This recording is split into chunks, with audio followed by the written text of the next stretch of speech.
Chaitanya Bharathi Institute of Technology మనందరికీ తెలిసిందే. మన రెండు తెలుగు స్టేట్స్లో ఇది ఇప్పటికి కూడా అంటే లాస్ట్ 20 ఇయర్స్ నుండి కూడా వన్ ఆఫ్ ది ఓల్డెస్ట్ ఇన్స్టిట్యూషన్గా చెప్పొచ్చు. అట్లే ఇది నెంబర్ 1 ర్యాంకింగ్లో ఉన్న ఒక కాలేజ్గా చెప్పొచ్చు ఇంజనీరింగ్ కాలేజెస్లో. సో ఇది మన ఉస్మానియా యూనివర్సిటీకి affiliated college and autonomous institution. లేటెస్ట్గా సిబిఐటి కాలేజ్లో 24-25 అకాడమిక్ ఇయర్కు జరిగిన ప్లేస్మెంట్స్ అనేది కూడా వీళ్ళు అఫీషియల్గా పబ్లిష్ చేయడం అయితే జరిగింది. సో ఈ విషయాన్ని మనము cbit.ac.in అనే అఫీషియల్ వెబ్సైట్స్లో మనము వీళ్ళు ఇక్కడ క్లియర్గా వెబ్సైట్లో ప్లేస్మెంట్స్ అనే ట్యాబ్ పెట్టారు. అండ్ దీంట్లో ఇయర్ వైజ్ ప్లేస్మెంట్ రికార్డ్ అనేది కూడా మెన్షన్ చేశారు. ఇక్కడ మనకు లెఫ్ట్ ప్యానల్లో ఇయర్ వైజ్ ప్లేస్మెంట్స్ అనేది ఉంది. దీంట్లో తీసుకుంటే కనుక మనము 2009-10 బ్యాచ్ నుండి టోటల్ నెంబర్ ఆఫ్ ఆఫర్స్ వచ్చినాయి అండ్ ఏ కంపెనీస్లో స్టూడెంట్స్ ప్లేస్ అయ్యారనేది కూడా ఇక్కడ బ్రాంచ్ వైజ్ ప్లేస్మెంట్స్ అనేది కూడా వీళ్ళు ఇక్కడ మెన్షన్ చేయడం జరిగింది. సో లాస్ట్ ఒక 5 ఇయర్స్ నుండి తీసుకుంటే అంటే మనం 2020-21 అకాడమిక్ ఇయర్ నుండి తీసుకుంటే కనుక మనం ప్లేస్మెంట్స్ అనేది ఒక్కసారిగా 1246 ఉన్నది 2022లో.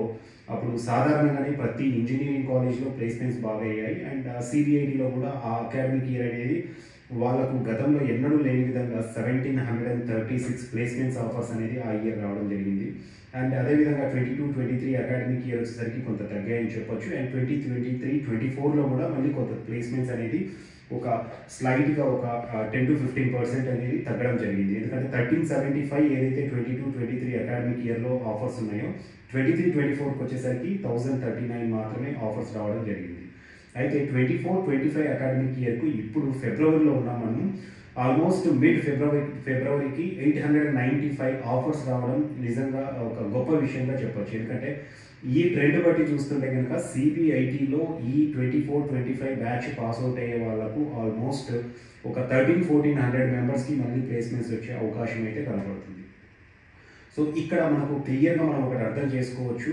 చాలా వరకు మనము 24-25 అకాడమిక్ ఇయర్లో ప్రైవేట్ ఇంజనీరింగ్ కాలేజ్లో ఇక్కడ ప్లేస్మెంట్స్ అనేది మనకు పెరిగేందుకు అవకాశాలు అయితే ఎక్కువగా కనపడుతున్నాయి. ఇది ఒకటే కదండి, ఆల్మోస్ట్ టాప్ 10 ఇంజనీరింగ్ కాలేజెస్ ఏదైతే మనకు హైదరాబాద్ రీజియన్లో ఉన్నాయో ఈ హైదరాబాద్లో ఉన్న టాప్ 10 కాలేజ్లో దగ్గర 30-40% స్టూడెంట్స్ అనేది ఆల్రెడీ ప్లేస్ అయ్యారు. ఇక్కడ ఒక్కసారి మనము ఈ ప్లేస్మెంట్ ఆఫర్స్ చూస్తే కనుక చూడండి, టైర్ 1 కంపెనీస్ ఏవైతే ఉన్నాయో ఇన్ఫోసిస్ అవ్వచ్చు, ఇంటెల్ ప్యాట్ అవ్వచ్చు, ఈవెన్ మైక్రోసాఫ్ట్, డెలాయిట్ ఇలాంటి కంపెనీస్లో కూడా స్టూడెంట్స్ అనేది ప్లేస్ అయ్యారు.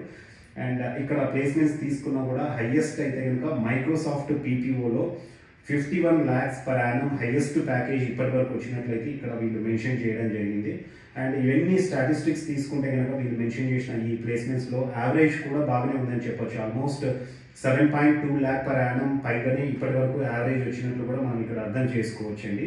సో ఇప్పటి వరకు వచ్చిన ఈ ప్లేస్మెంట్స్ అనేది ఇక్కడ వీళ్ళు క్లియర్గా మెన్షన్ చేశారు. 24-25 బ్యాచ్ అనేది ఇన్ ప్రోగ్రెస్ ఉన్నాయనేసి. ఇంకా సో ప్రోగ్రెస్లో ఉన్నాయంటే ఇంకా కూడా ప్లేస్మెంట్స్ మనకు మార్చ్, ఏప్రిల్లో, ఈవెన్ మేలో కూడా కొన్ని కంపెనీస్ అనేది ప్లేస్మెంట్స్కి రావడం అనేది డెఫినెట్గా జరుగుతూనే ఉంటుంది. సో మంచి ప్లేస్మెంట్స్ అయితే సిబిఐటిలో ఈ అకాడమిక్ ఇయర్కి వచ్చాయని చెప్పొచ్చు అన్నమాట. సో ఇదండి సిబిఐటి కాలేజ్లో 24-25 అకాడమిక్ ఇయర్ ప్లేస్మెంట్ రిపోర్ట్ అనేది. మీరు అఫీషియల్గా cbit.ac.in వెబ్సైట్లోకి వెళ్ళి కూడా ప్లేస్మెంట్స్ ట్యాబ్లో మీరు ఒకసారి ఈ ప్లేస్మెంట్స్ అనేది కూడా ఈ రిపోర్ట్ అనేది క్లియర్గా చెక్ చేసుకోవచ్చు. అండ్ ఇక్కడ బ్రాంచ్ వైజ్ అనేది కూడా మెన్షన్ చేయడం జరిగింది. స్టూడెంట్ ఏ బ్రాంచ్కి సంబంధించిన వాళ్ళు అనేది కూడా అక్కడ ఈచ్ బ్రాంచ్లో కోర్లో ఎంతమంది అయ్యారు, ఐటీ బ్రాంచ్లో ఎంతమంది ఆ కంపెనీలో అయ్యారు, అలాగే ఏఎంఎల్, ఏఐడిఎస్ అట్లా బ్రాంచ్ వైజ్ అనేది ఇక్కడ క్లియర్ రిపోర్ట్ అనేది ఇవ్వడం జరిగింది.